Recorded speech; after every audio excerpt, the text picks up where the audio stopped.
Quelques remarques sur deux des grands enjeux du jour pour les investisseurs sur les marchés, la Fed et Evergrande. On en parle avec Victor Lequillerier qui est avec nous par téléphone, le président de BSI Economics. Bonjour Victor et bienvenue.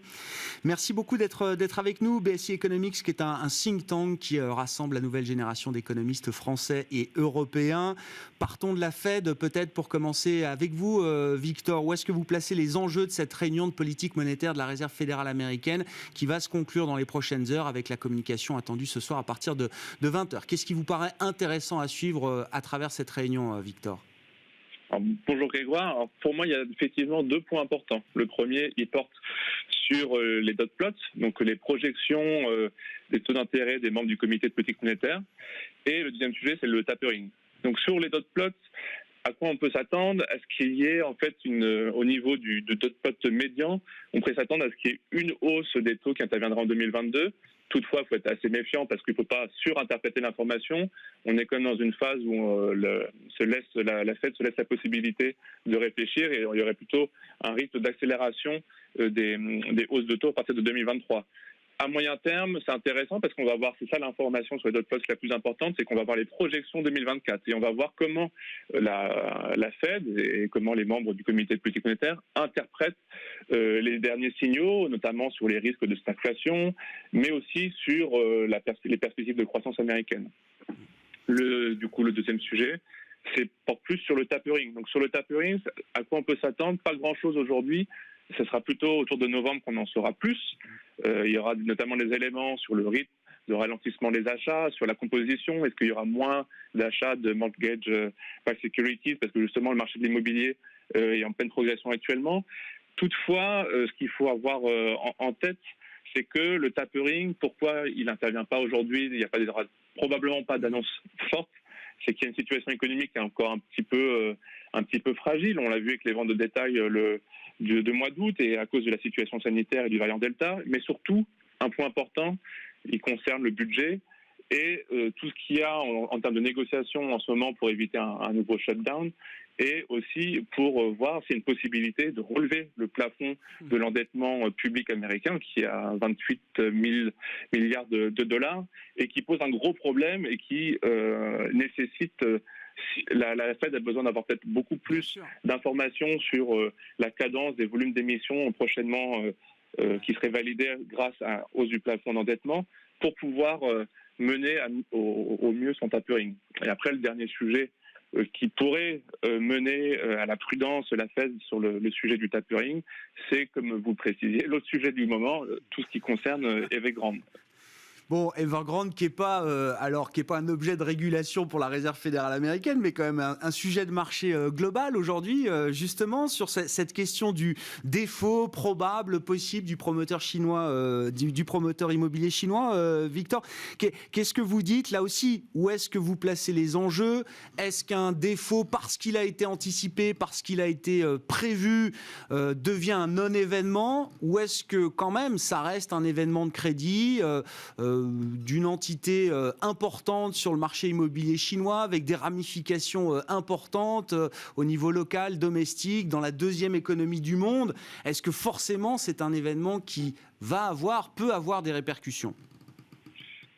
Comme vous le dites, ça reste un événement de crédit, même si on a eu des signaux plutôt moins négatifs ces derniers jours qui nous rassurent. Ce qu'il faut avoir en tête, c'est que ce matin, on a eu aussi deux nouvelles informations deux informations pour un effet signal qui est fort. C'est que tout d'abord, comme vous le précisiez, il y a eu un accord pour que certaines obligations sur le marché domestique puissent être remboursées dans les temps. Toutefois, il faut pas, c'est pas quelque chose qui va mener à zéro défaut de la part des Evergrande. On sait que ça va arriver, mais c'est plutôt positif parce que ça montre on est peut-être en cours de restructuration et de négociation avec l'État chinois qui laisse à penser que ça va être organisé. Et au-delà de ça, il y a eu des injections ce matin de près de 14 milliards de dollars par la Banque centrale pour éviter qu'il y ait un stress sur le marché des liquidités interbancaires. Et ça, pareil, c'est un effet signal qui montre que les autorités sont prêtes à intervenir. Toutefois, comme vous le disiez, il y aura un impact. Et cet impact-là, on a encore des difficultés aujourd'hui pour l'estimer. On sait qu'il y en aura un sur le marché immobilier chinois, qu'il y en aura un sur les marchés financiers, notamment sur le segment high yield, surtout les entreprises immobilières. et aussi sur les acteurs financiers qui sont eux-mêmes directement connectés à Evergrande. Et on pense notamment peut-être au système bancaire, sachant que le système bancaire a certes des reins solides, en tout cas les grandes banques. C'est peut-être moins le cas pour les petites banques, notamment dans les régions rurales, qui si jamais il y avait un défaut, sachant que 50 milliards d'endettement, c'est des prêts bancaires, si jamais il y avait un défaut d'Evergrande sur ces prêts bancaires, ces banques-là, qui ont des ratios de solvabilité beaucoup moins élevés, auraient peut-être moins de facilité à encaisser le choc. Ça va être un événement quand même très instructif, Victor, à vous écouter, parce que c'est vrai qu'il y a toujours un peu cette croyance dans les marchés que, à la fin de la journée, Pékin sauve tout le monde. C'est un peu comme ça qu'on a vécu ces dernières années, avec toujours des questions d'endettement privé en Chine qui reviennent, le sujet immobilier qui est bien identifié par les spécialistes et les observateurs. Est-ce que cette croyance est encore valable, ou est-ce que non, c'est un nouveau paradigme aujourd'hui dans lequel il faut peut-être évoluer quand on est en Chine? Alors effectivement, je pense que le changement de paradigme, il a lieu. Ouais. Il y a lieu parce que le sujet de la dette privée, l'endettement des entreprises en Chine, il n'est pas nouveau. Et les autorités, elles sont préparées à ça. Donc elles ont renforcé la réglementation, notamment au niveau de l'immobilier. Ça concerne notamment des plafonds d'endettement pour les entreprises du secteur, aussi une limitation de 40% des encours de crédit pour les banques, et même un renforcement du monitoring, et qui montre bien que les autorités chinoises sont pleinement conscientes de la situation. Et en même temps, qu'est-ce qu'on a pu constater au cours des dernières années? C'est qu'il y a de plus en plus de défauts d'acteurs importants. Il y a eu Warong, la société financière, il y a encore pas si longtemps que ça. Il y avait eu la banque Baochang précédemment. Et au-delà de ça, ce qu'on peut voir dans les chiffres, notamment sur les défauts obligataires, c'est qu'ils ont été multipliés par 4 en montant entre 2017 et 2019. Et ça, c'est important, et c'est d'autant plus important que ce qu'on peut voir dans les chiffres, c'est qu'il y a de plus en plus d'entreprises publiques, ce qui n'était pas le cas avant, d'entreprises publiques qui font défaut. Et ça montre quoi?